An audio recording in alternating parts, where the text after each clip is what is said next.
Mucaatu Yesus Kristos kana akkamitti amanatte jedheen gaafannaani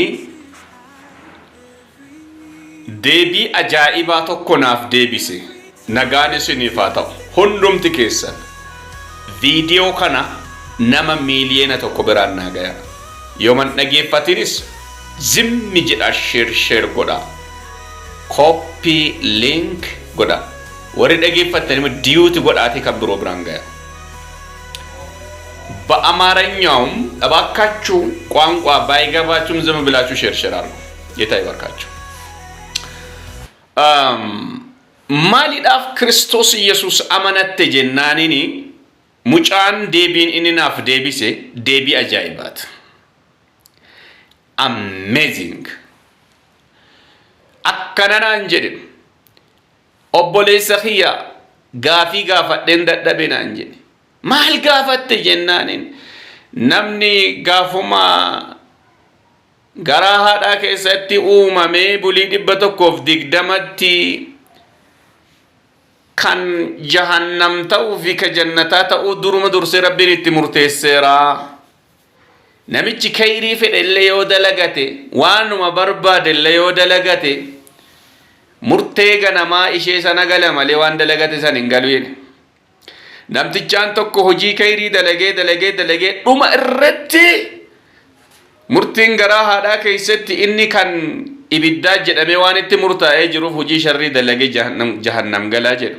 Namtichaan tokko hojii sharrii dalagee dhuma irratti garaa haadha isaa keessatti ati ka jannata jedhameera waan ta'eefi macarrashaa irratti maal ta'a? Hojii khayrii dalageetiin jannata galaa jedhu. Hay yoo akkana ta'e maal gochaa dalagannaree jennaanini gaafiin baay'isinaa jedhan namtichaan gaafii baay'isu dhumni isaa kaafira ta'a. Dhuguma gaafii ta'a.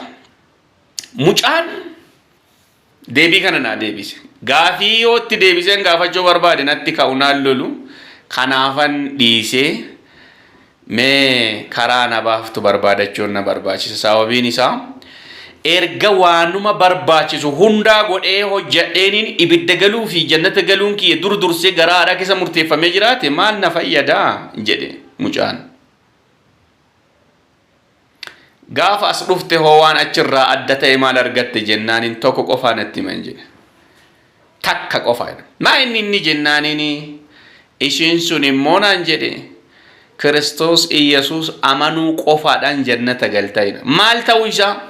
Iyesuus gooftaa akka ta'e afaan keetii yoo shahadaa qabatte garaa keetii yoo amanatte fayyina bara baraa argatta naan jedhani akkas jedhe awwaan biroo natti hin daballe amma Yesuusii waaqeffachuu jira naan jedhe. So birmaduu baateer taam hay kitaaba qulqullootu Kiristoos Iyesuusitti warri amanan hundi namni isaanitti muru tokko illee hin jiru naan jedhameera jedhu.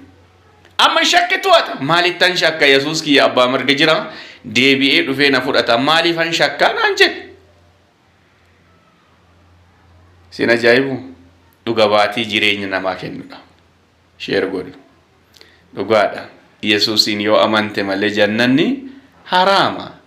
Kiristoos Yesuus gooftaa kooti yoo jette malee Yesuus anaaf jedhee du'ee du'aa ka'ee amma abbaa mirga jira deebi'ee dhufee na fudhata jettee yoo amante malee abadan jannata galuu hin dandeessu. Abadan gonkumaa hin dandeessu. Yesuus jireenya, Yesuus karaadha, Yesuus dhugaadha, Yesuus fayyinadha. Waaqayyo gooftaan bara keessanaa eebbisu. Warri viidiyoo kana dhageeffattan sagalee kana warri dhageeffattan hundumti keessan copy link share diwit godhaati dhaloota biraan gayaa yeroo gaarii isiniif haa ta'u.